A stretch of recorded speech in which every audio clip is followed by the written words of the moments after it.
और अंजलि एक दूसरे में कहीं खो चुके थे। पानी की ठंडक और ठंडी हवा तक भी उनके प्यार के पल को तोड़ नहीं पाई। दोनों की आंखें बंद थी। पता नहीं कितनी देर बाद लेकिन अंजलि ने आंखें खोली तो विनोद को खुद के इतना करीब देख जैसे उसे कुछ होश सा आया। उसने पानी में विनोद को दूर धकेलकर चीखा, स्टे अवे फ्रॉम मी। फिर तेजी से पुल से बाहर निकल गई। विनोद ने हैरानी से उसे देखा, फिर जल्दी से पुल के बाहर आकर उसका हाथ पकड़कर कहा, क्या हुआ अंजलि, मैंने कुछ गलत कर दिया क्या? विनोद का हाथ झटक कर अंजलि गुस्से में बोल पड़ी, हाथ छोड़िए मिस्टर शर्मा, आपकी हिम्मत कैसे हुई मेरे साथ इस तरह की वाहियात हरकत करने की? मैंने आपसे 2 घड़ी अच्छे से बात क्या कर ली, आपने तो अपनी सारी हदें पार कर दी। मैं आपको एक शरीफ इंसान समझती थी, लेकिन आप भी और लड़कों के जैसे घटिया ही निकले।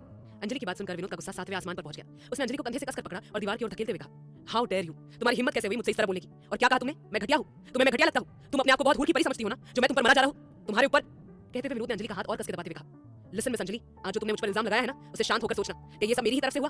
क्या तुम इस एहसास को नहीं जी रही थी? एनीवे, आज तुमने मुझे ये बता दिया कि तुम मेरे बारे में क्या सोचती हो। विनोद ने अचानक अंजलि का कंधा छोड़ उसे दूर होते हुए कहा, आज मैं तुमसे वादा करता हूं कि आज के बाद कभी तुम्हारे आसपास नहीं रहूंगा। Now go to the room, leave me alone. Anjali की आंखों से आंसुओं की धारा बह निकली। उसने नजरें उठाकर विनोद को देखा तो उसका गुस्सा देख उसके पूरे शरीर में कपकपी छूट गई। इतने में ही विनोद की आवाज दोबारा उसके कानों में पड़ी, मैंने कहा ना, आओ यहां से, मैं कहीं गुस्से में और गलत ना कर दूं, दूर हो जाओ मेरी नजरों के सामने। अंजलि दौड़ कर भाग गई। विनोद ने उसके जाने के बाद सिर को अपने दोनों हाथों में पकड़ ली और फिर एक जोरदार मुक्का दीवार पर दे मारा। दीवार के साइड पर लगी कील उसके हाथ में चुभ गई और तेज धार से खून बहने लगा। लेकिन अंजलि के दिए जख्मों के आगे ये दर्द उसे महसूस ही नहीं हुआ। वो तेजी से चलते हुए अपने कमरे की तरफ बढ़ा कि तभी टॉयलेट जाते जगन से उसकी टक्कर हो गई। विनोद का हाथ देख जगन ने चिंतित लहजे में पूछा, भैया ये क्या हुआ? विनोद ने हाथ झटक कर कहा, कुछ नहीं, बस गलती से कील चुभ गई। रुकिए भैया, कहकर जगन जल्दी से किचन की तरफ भागा। हल्दी वाला लेप बनाकर वो वापस आया और विनोद के हाथ पर लेप लगाकर पट्टी बांधी। जगन ने समझाया, भैया ये लेप थोड़ी देर चलेगा, लेकिन बाद में इसकी ठंडक से आपको आराम मिलेगा। जगन की बात को अनसुना कर विनोद ने मन ही मन कहा, इससे तो ठंडक मिल जाएगी, लेकिन अंजलि मेरे बारे में ऐसा सोचती है, मैंने आज तक किसी लड़की को टच करना तो दूर ढंग से देखा भी नहीं। इस लड़की को देखकर मेरे मन में हलचल मची। शायद मैं अंजलि को पसंद करने लगा था और कहीं ना कहीं मुझे भी ऐसा लगा कि शायद वो भी मुझे पसंद करने लगी है। लेकिन आज मेरी आंखों से ये पट्टी खुल गई। अच्छा हुआ जो वक्त रहते मुझे इस लड़की ने एहसास दिला दिया, वरना शायद बहुत देर हो जाती। मैं किस्मत में हमेशा अकेलापन लिखा कर लाया हूं, बट नो प्रॉब्लम, अब मैं इसी सच के साथ जीऊंगा। ऐसा सोचकर अपने मन में एक फैसला कर विनोद थके कदमों से अपने रूम में जाकर आंखें बंद कर लेट जाता है। अगली सुबह काफी खुशगवार थी। सब नाश्ते की टेबल पर धीरे-धीरे जमा होने लगे। देव फ्रेश होकर आया तो उसने सेजल को टेबल पर बैठे कॉफी पीते देख खुश होकर कहा, गुड मॉर्निंग फ्यूचर वाइफी, क्या बात है, सुबह-सुबह नहा धोकर तैयार है आप? आखिर क्या इरादा है? सेजल ने मुस्कुराकर कॉफी का कप टेबल पर रखते हुए कहा, बहुत नेक इरादे हैं, फिलहाल तो आपको फ्रेश होकर ड्यूटी पर जाना है। सब लोग सोए हुए थे इसलिए मैंने अंकल आंटी माँ पापा के साथ ब्रेकफास्ट कर लिया। वो लोग घर के लिए निकल चुके हैं और हम सभी को 2 घंटे के अंदर निकलने को कहा है। देव चेयर खींचकर बैठते हुए बोला, इसका मतलब अभी हम दोनों ही हैं यहाँ पर सिर्फ, तो फिर इस सुबह को और खूबसूरत बनाते हैं। कहते हुए देव ने सेजल के नजदीक अपना चेहरा झुकाया तो सेजल ने हंसते हुए कॉफी उसकी तरफ बढ़ाकर कहा, एसीपी सर आपकी कॉफी। फिर उठकर जाते हुए बोली, आप कितनी देर में रेडी होंगे? देव ने सेजल की नजरों में देखते हुए कहा, आप जाइए, मुझे अभी आपका नशा चढ़ा हुआ है बीवी, और मैं थोड़ी देर इसी नशे में रहना पसंद करूंगा। सेजल देव की ओर बड़े प्यार से देखकर बोली, इस नशे में इतना मत डूब जाइए पतिदेव कि टाइम का भी ना पता चले। देव ने हैरानी से सेजल की तरफ देखकर कहा, ठहरिए आप, अभी बताता हूं आपको। सेजल दौड़कर अंदर जाते हुए बोली, पहले पकड़िए तो सही जनाब। देव ने भी ऊंची आवाज में कहा, आप हाथ तो आइए मैडम, फिर बताता हूं आपको। आज आपने पुलिस वाले को चैलेंज किया है और वो अपने मुजरिम को बिना सजा दिए छोड़ तो नहीं सकता। सेजल दौड़ते हुए बाहर निकली कि तभी राज से टकरा गई। राज ने सेजल को हाफते हुए देखकर पूछा, आर यू ओके? सेजल ने जल्दी से कहा, जी जी मैं बिल्कुल ठीक हूं, सॉरी वो मैंने ध्यान नहीं दिया और आपसे टकरा गई। कहकर सेजल साइड से निकलकर कमरे की तरफ बढ़ गई, जबकि राज मुस्कुराते हुए देव के पीछे आकर खड़ा हो गया और दोनों हाथ बांधकर पूछा, ओ मजनू सपनों से बाहर आ जा। चली गई वो अपने कमरे में। वैसे ऐसा क्या किया तूने उसके साथ जो इतनी हड़बड़ी में थी कि उसे मैं यानी 6 फुट का इंसान नहीं दिखा और मुझसे टकरा गई? देव ने अपनी जेब छुपाने के लिए कहा, सुबह सुबह क्या भांग पी ली है जो नाप शना बोले जा रहा है? ऐसी बहकी बहकी बातें कर रहा है। राज ने दूसरी चेयर पर बैठते हुए कहा, ओ हेलो, कुछ भी हाँ, ज्यादा बकवास मत कर, तेरी शक्ल पर साफ नजर आ रहा है। देख देख कैसे प्यार टपक रहा है तेरे चेहरे से, कोई भी देखेगा तो उसे तेरा चेहरा देखकर ही समझ आ जाएगा कि तू कितना मदहोश हो रहा है सेजल के प्यार में। देव ने भी हाथ झाड़कर कहा, हो गया तेरा या कुछ और भी बोलना है? इतने में ही जगन दोनों के लिए कॉफी लेकर आया और दोनों ही कॉफी का कप उठाते ही एक दूसरे को देख जोर से हंसने लगे। राज ने कॉफी पीते हुए कहा, मैं बहुत खुश हूं तेरे लिए जो तुझे सेजल जैसी इतनी प्यारी जीवन साथी मिली। तुम दोनों को साथ देकर लगता है कि तुम एक आइडियल कपल बनोगे। देव ने हल्की मुस्कुराहट के साथ कहा, तू चिंता मत कर, तेरे लिए भी कोई बड़ी बेसब्री से इंतजार कर रही होगी, बस मिलने की देर है। तेरी मैरिड लाइफ भी बहुत ही रोमांटिक होगी राज। देव की बात सुनकर राज की मुस्कुराहट कहीं खोसी गई और चेहरे पर वही कड़वाहट ठहर गई। देव की बात सुनकर राज ने गंभीर स्वर में कहा, देव मैंने तुझसे कितनी बार कहा है कि शादी से रिलेटेड टॉपिक पर मुझसे कोई बात मत कर। घर पर क्या कम सुनने को मिलता है जब तू भी शुरू हो गया? देव ने राज के हाथ पर हाथ रखकर कहा, रिलैक्स यार, नहीं करूंगा डिस्कस, सब अच्छा होगा, चल मूड सही कर और कॉफी पी। कॉफी खत्म कर राज ने देव से कहा, जाकर नहा ले और सभी कुंभकर्णों को उठा ले, नहीं तो हम दोनों ड्यूटी पर देर से पहुंचेंगे। देव ने अंदर की तरफ झांकते हुए कहा, सब तो कुंभकर्ण है पर आज तो नीलिमा भाभी भी नहीं उठी।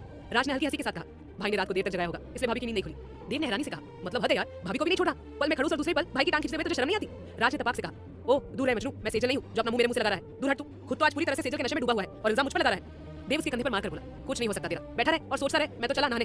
थोड़ी देर बाद सभी डाइनिंग हॉल में इकट्ठे हुए। देव शौर्य और निशांत के साथ मिलकर सबका सामान वापस गाड़ी में रखवाता है। देव वापस आया तो सब नाश्ता करने में मगन थे। इतने में देव की नजर अंजलि पर पड़ी तो वो उसके पास जाकर फिक्रमंद लहजे में बोला, अंजू क्या हुआ बच्चा, ये तेरी आंखें इतनी लाल और सूजी हुई क्यों है? देव के इतना बोलते ही टेबल की दूसरी तरफ बैठे विनोद की नजरें अंजलि पर पड़ी और उसकी लाल सूजी आंखों को देखकर उसके मन में हलचल होने लगी। लेकिन दूसरे ही पल उसने खुद के मन को काबू कर वहां से नजरें हटा ली। अंजलि ने बनावटी मुस्कुराहट के साथ कहा, कुछ नहीं भाई, नई जगह के कारण ढंग से नींद नहीं आई। देव ने हल्के फुल्के अंदाज में कहा, चल कोई नहीं, नाश्ता कर ले और घर जाकर आराम कर लेना। अंजलि नजर नीचे किए ही नाश्ता करने लगी। तभी नीलिमा पर नजर पड़ते ही देव ने राज की तरफ देखते हुए कहा, भाभी आज राज आपके बारे में कुछ जानना चाह रहा था। नीलिमा ने कुशा को नाश्ता करवाते हुए कहा, हाँ भैया बोलिए। राज ने जल्दी से कहा, अब कुछ नहीं भाभी। फिर घुरकर देव को देखा जैसे कह रहा हूं, भोंदू भाभी के सामने ये बात नहीं कहनी थी। लेकिन देव उसकी नजरों को नजरअंदाज करते हुए बोला, क्या हुआ बोलना, सुबह तो बड़ा बोल रहा था कि। फिर सबकी नजरें अपने ऊपर पाकर देव उठा और नीलिमा के कान के पास जाकर फुसफुसाया, भाभी राज जानना चाह रहा था कि रात को भाई ने आपको कितनी देर जगाया जो आप टाइम से नहीं उठ पाई।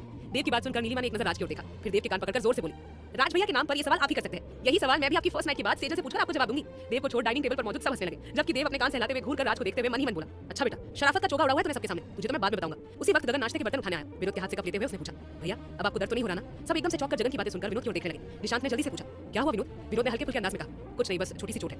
तभी जगन ने कहा, कोई छोटी चोट नहीं है भैया, कल रात भाई के हाथ में कील चुभ गई थी और बहुत खून निकल रहा था। जल्दी जल्दी में हमने रात में ही हल्दी वाला लेप लगा दिया था। इतना सुनकर अंजलि बेचैन होकर विनोद के हाथ की ओर देखने लगी। राज ने जल्दी से उठकर विनोद का हाथ पकड़ा और लेप वाली पट्टी सावधानी से खोलने लगा। लाल सा बड़ा गहरा घाव देख अंजलि की आंखें डबडबाने लगी, लेकिन उसने जल्दी से आंसुओं को अंदर धकेला। शौर्य जल्दी से जाकर फर्स्ट एड बॉक्स ले आया। देव ने परेशान होकर कहा, देखो कितना गहरा जख्म है और तुम कह रहे हो कि परेशान ना हो। ध्यान कहा था तुम्हारा, इतनी लापरवाही ठीक नहीं है। विनोद ने बेचैनी से अंजलि की ओर देखकर कहा, भाई घाव गहरा जरूर है लेकिन समय के साथ भर जाएगा। राज विनोद के हाथ की ड्रेसिंग करते हुए बोला, टिटनेस का इंजेक्शन लगवाना पड़ेगा और यहाँ से निकलते ही किसी अच्छा हॉस्पिटल में ड्रेसिंग करवा लेना। विनोद ने जबरदस्ती की मुस्कुराहट के साथ हामी भरी और सिर झुकाकर बैठी अंजलि को देखा। उसके दिल में टिस उठी पर उसने खुद को टूटने से रोक लिया। वर्षा और शीतल अब जाकर सेजल के साथ नीचे उतर रही थी। उन्हें देखते ही शौर्य लपक कर उनके पास पहुंचा और शीतल के बाल खींचते हुए बोला, कहाँ थे आलसी लोग, नाश्ता करने क्यों नहीं आए? शौर्य की बात सुनकर वर्षा ने हाथ नचाकर कहा, आलसी होंगे आप सब। मैंने और शीतल ने सुबह सुबह ही दी के साथ नाश्ता भी कर लिया और बाकी बचा रिजॉर्ट भी घुमाए। हाँ और क्या, शीतल ने चहकते हुए कहा, रिजॉर्ट के पीछे जो पहाड़ है ना भाई, सुबह सुबह क्या खूबसूरत नजारा देखा, दिल खुश हो गया और ठंडी हवा ने तो पूरा मन तरोताजा कर दिया।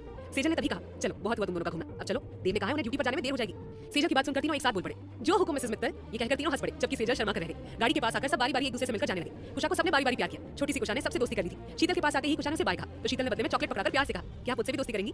कुशा चॉकलेट लेकर खुश होकर बोली, आज से आप भी मेरी हैंडसम चाचू के जैसी मेरी पक्की वाली फ्रेंड हो। इतना कहकर उसने हाथ हिलाकर राज को पास आने को कहा। राज असमंजस में बाहर तो कुशा ने शीतल का हाथ पकड़े हुए कहा, चाचू ये मेरी नई दोस्त है, बिल्कुल परी जैसी, अभी इनसे दोस्ती कर लीजिए, फिर हम तीनों मिलकर ढेर सारी मस्ती करेंगे। Shake hands. कुशा ने नादानी में जो बात कही वो सुनकर शीतल ने एक नजर राज को देखा। राज ने लंबी सांस छोड़ी और कुशा का हाथ पकड़ते हुए कहा, चलो डॉल, बाहर मम्मी पापा वेट कर रहे हैं, हम लेट हो गए तो आपके दादू आपसे बिना मिले ही ऑफिस चले जाएंगे। इतना कहकर राज ने कुशा का दूसरा हाथ शीतल की गिरफ्त से छुड़ाया तो उसकी उंगलियां शीतल की हथेली को छू गई। शीतल बेचैन हो उठी और राज का चेहरा भावहीन था। वो कुशा को अपने साथ लिए आगे बढ़ गया जबकि उदास सी शीतल पीछे रह गई।